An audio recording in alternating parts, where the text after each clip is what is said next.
काशीपुर में आज राष्ट्रीय सचिव मनजिंदर सिंह सिरसा भारतीय जनता के मानकपुर कशनाल गाजी रोड स्थित पूर्व महेंद्र सिंह प्रधान के आवास पर सकुशल आगमन कर आवास पर एक सिख सभा को संबोधित किया गया तथा कहा गया कि मैं यहां एक नेता बनकर नहीं बल्कि अपनी कम्युनिटी का एक सदस्य बनकर अपने घरवालों से आगामी लोकसभा चुनाव में प्रधानमंत्री नरेंद्र मोदी को विजय बनाने हेतु निवेदन करने आया हूं। आपको बताते चलें कि उन्होंने बताया कि हमें भाजपा लोकसभा प्रत्याशी अजय भट्ट को भारी मतों से विजय बनाना है एवं विजय में सिख समुदाय के योगदान को माननीय प्रधानमंत्री जी को अवगत कराना है कि उनके द्वारा पिछले 10 वर्षों में देश के लिए जो किया गया है वह आज तक किसी दूसरे प्रधानमंत्री ने कभी नहीं किया। प्रधानमंत्री जी का कोई मुकाबला नहीं है। इन्हीं के द्वारा आज देश की अर्थव्यवस्था 11 स्थान से 5वें स्थान पर आ गई है। देश में बम धमाके बंद हो गए हैं। आज सोशल मीडिया पर कुछ लोग प्रधानमंत्री की बुराई कर रहे हैं। सोशल मीडिया एक बीमारी की यूनिवर्सिटी है जिसमें सभी अपना ज्ञान दे रहे हैं, जबकि वास्तविकता कुछ और ही है। तो वास्तविकता से अवगत कराने के लिए मैं आप भाई लोगों के बीच में आया हूं। तो हमें मोदी जी की तीसरी बार देश का प्रधानमंत्री बनाकर देश की तरक्की में साथ देना है। इस इलाके में अजय भट्ट जी जो हमारे भारतीय जनता पार्टी के कैंडिडेट हैं, उनके लिए वोट मांगने के लिए आया हूं। मैं अपनी कम्युनिटी के लोगों से बात करने के लिए आया हूं। देश के प्रधानमंत्री जी ने 10 साल में जो कम्युनिटी के लिए किया है वो मैं इनसे बातचीत करने आया हूं और मैं चाहता हूं कि हमारी कम्युनिटी और स्ट्रेंथन हो, हमारे नौजवानों को अच्छे मौके मिलें, अच्छे प्लेटफॉर्म मिलें, आगे बढ़ने का मौका मिले।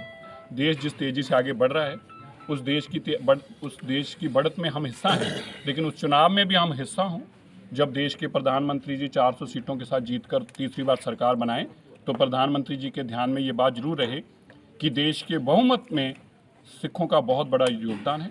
90% सिखों ने उनका साथ दिया है। हमारे मन में ये भावना है, जब हम काम कर रहे हैं, हम वोट डाल रहे हैं, तो हमारी ये मैसेज ऊपर तक जाना भी चाहिए। इसलिए मैं अपनी कम्युनिटी से ये बातचीत करने आया हूँ कि जो MP यहाँ से जीते हैं जब अजय भट्ट जी, या और भी देश की जिस सीटों पर जा रहा हूँ, उनको ये महसूस होना चाहिए कि कम्युनिटी ने हमारा साथ दिया है।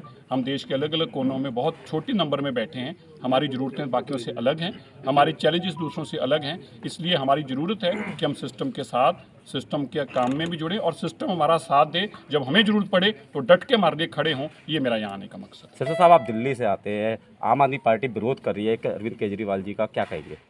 छोड़िए यार, आप बहुत सुनिए। नटवर लाल बेईमान लोग हैं, शराब घोटाला करके अपने आप को ईमानदारी और शहीद भगत सिंह के साथ फोटो लगाने वाले लोग हैं। जो कह के आए थे कि मैं सुरक्षा नहीं लूँगा, आज उनको 2-2 बटालियन आगे पीछे चाहिए। जो कह के आए थे कि मैं 2 कमरे के मकान में रहूँगा, आज 100 करोड़ के शीश महल में रहते हैं। जो कह के आए थे मैं ऑल्टो गाड़ी में, वैगनार में घूमूंगा, आजकल वो 2.5 करोड़ की लैंड क्रूजर में घूमते हैं। जो कह के आए थे मैं ट्रेन में सफ़र करूंगा, आजकल वो 20 लाख रुपए वाले घंटे, 1 घंटे का 20 लाख रुपए जिस जहाज़ का किराया, उस जहाज़ में घूमते हैं। जो कहते थे मैं साधारण आदमी हूं, उसके पंजाब के स्टेट का 400 करोड़ रुपया खाली जहाज़ों का किराया भरा है पिछले साल पंजाब ने।